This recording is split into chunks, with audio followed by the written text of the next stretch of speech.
So I went through this TikTok rabbit hole the other day, one of the many that I have gone down. And it was a realtor who made several videos, and I don't know where she's a realtor at, but she's a top producer in her company, and she doesn't dress up. She doesn't wear heels. She doesn't wear like business professional clothes. She just like a sweatshirt and leggings and goes and does an open house. So I wanted to talk about like realtor professionalism. Is that okay in this area? Because I know that different parts of the country are different. Right. What are your thoughts?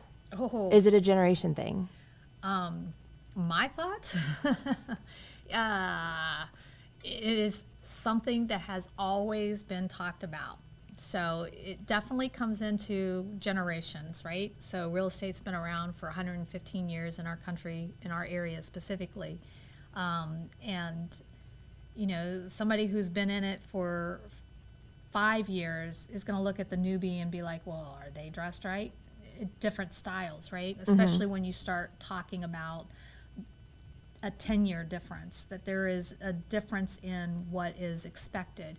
The old days, you used to fly in full dress, women, suits, dress, blazer, heels, men, three-piece suits. I couldn't run through the airport. The airports had to have been smaller.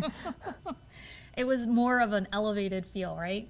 But if you think about professional and professional standards, I think most people would feel that when they walk into an attorney's office or into a doctor's office, they would have a certain level of expectation on how that person is going to be presenting.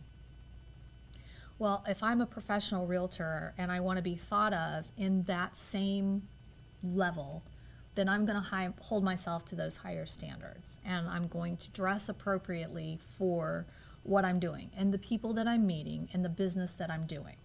When I go to a board of director meeting, I'm not going to show up in a pair of jeans and flip-flops and a t-shirt. It just would not fit my style, not anything about what I would do in that realm. I wouldn't do it to meet a client. However, if I'm out and about casual on my time and I get a call from a client, I'm going to let them know, hey, look, I'm happy to meet you, but I'm not dressed appropriate as I normally would. And then that's my decision to make, that I go like that or I take the extra time and change. And I've done that in a few times with running my boys to different schools activities or sports and things, and still having a meeting with a client before or after. So you have to be able to gauge what's norm, right? Mm-hmm. And what's typical. To say that our workforce etiquette has laxed in a lot of ways is probably putting it mildly. Yeah. And I can tell you that you have full spectrum of realtors in our area, of the people who still dress up in the suits and, the heels and full formal, and you have those who show up with shorts and flip-flops. Doesn't mean anyone is right or less than, but it's their preference and maybe their clientele that they're working with. And I don't know, again, it's easy for me to say what my level of expectations are, right? And when I have agents, what I pass on to them and what I have as their expectations need to be. Like, you're also representing my brokerage, so there has to be this level of professionalism that's perceived. It doesn't mean that you're going to be in what I wear, but it just means that you're holding yourself to these higher standards. And I think that's more important, is that no matter what you're wearing, that your business professionalism is superseding that. Mm-hmm. Because you could show up all decked out and not be speaking in a professional way, right? And that would be just as detrimental as showing up and not being in appropriate attire and feeling like you're not serving in that respect, but your professionalism is here. So I think when I talk about professionalism and how I'm representing, it's two parts to it. It's not just the attire, but it's also in the way that I handle that business and the talk that I'm using. I wouldn't talk certain ways if I'm in a professional environment dealing with a client without knowing the situation or knowing the person, right? So I would also gauge my attire based on that same factor. Okay, so now I'm going to put you in the consumer role. And if you have your house and you're interviewing several realtors and you have a realtor that shows up in business professional black pants, maybe like a collared shirt, and is very professional and knowledgeable, and then you have another realtor who has the same experience, is professional, is knowledgeable, but shows up in leggings and a sweatshirt. Which are you more likely to go with? I, as the consumer, would be still going with the person who I thought gave a better presentation overall. So the knowledge, but also the appearance. Because again, they're going to be reflecting me and my business interest in selling my home. You know, I take this back to not only the side of customer service and where we feel like that's really gone away in a lot of respect. There used to be this ideology for bank tellers, that bank tellers were to be presented in a very formal business attire way, no chewing gum, none of these. I have been into banks, and I have looked around and I'm like, I don't know if that's just somebody that came in off the street and popped behind the counter and is going to do this transaction. Like, from the way they were talking, they had their phone laying there, they were dealing with it and smacking gum, and I am like losing my mind that what happened to that standard? I'm not willing to accept that you could just be anybody off of the street taking care of my business needs here for my banking. Yeah.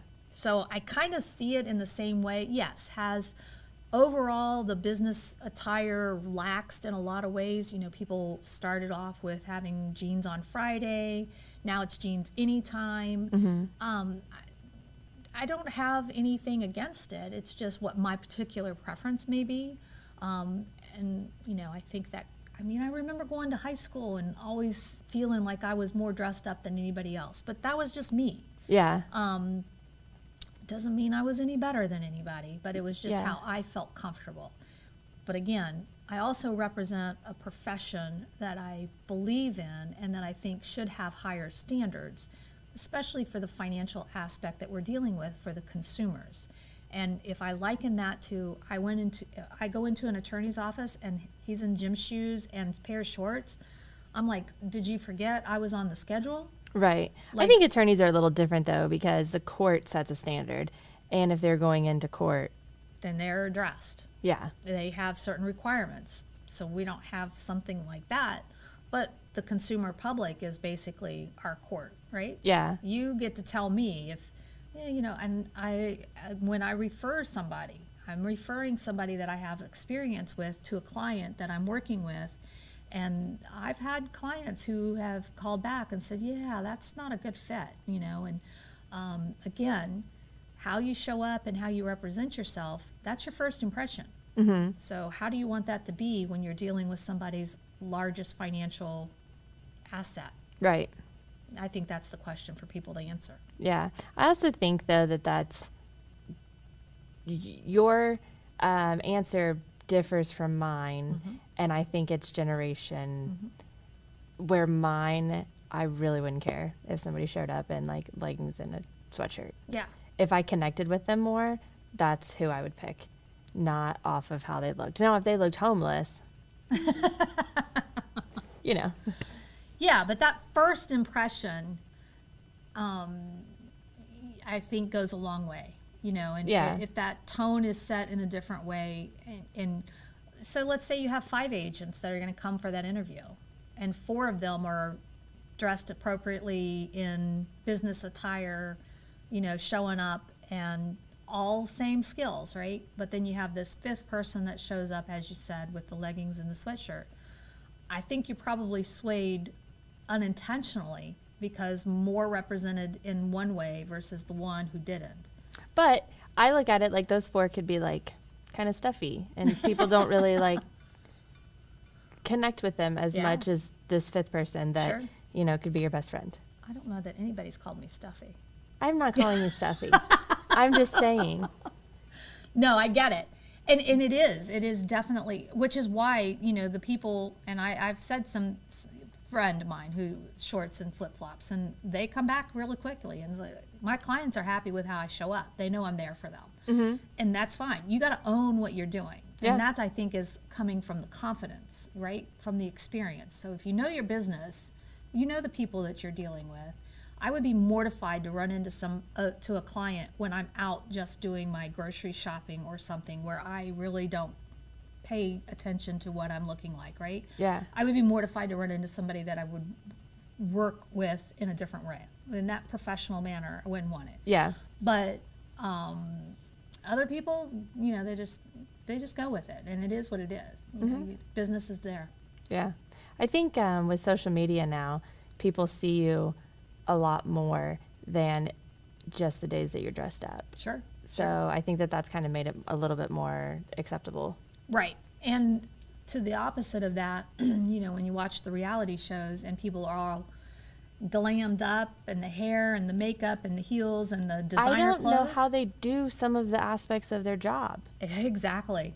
When 'Cause- you're in 6 to 8 inch heels, like forget the 4 to 5, more than that, and all you brought with you is this little chair that is a purse that doesn't hold anything. It's more like an accessory at this point. Yeah. Where's all your information? Yeah.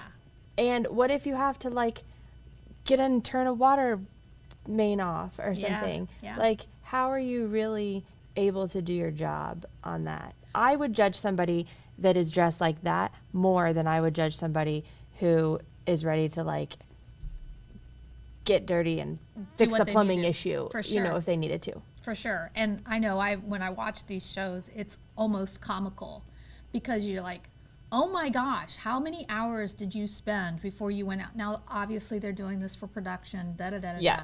But They do get to different choose market. what they wear. Different market, and they're representing what their market shows.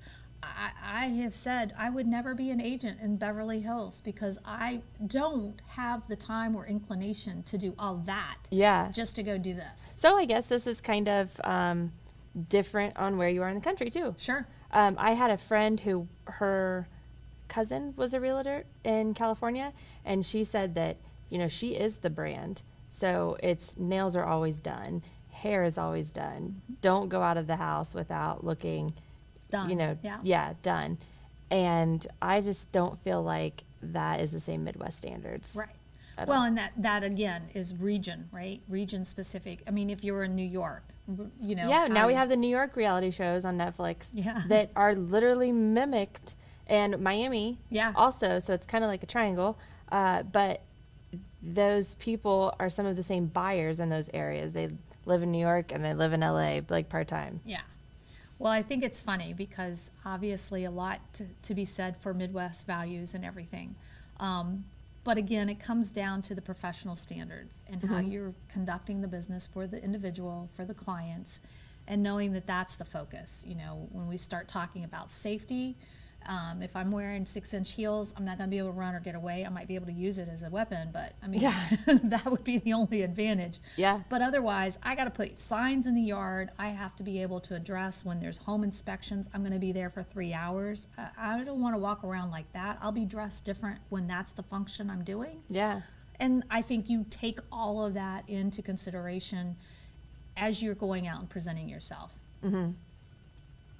Okay. It's the more you learn from TikTok. Thanks, TikTok. Yeah. Thanks for joining us today on the Realty Podcast. If you enjoyed the knowledge and entertainment today, please subscribe and share with your friends. We will be embarking on a journey that bridges the gap between realtors and clients, uncovering the heart and tea of real estate.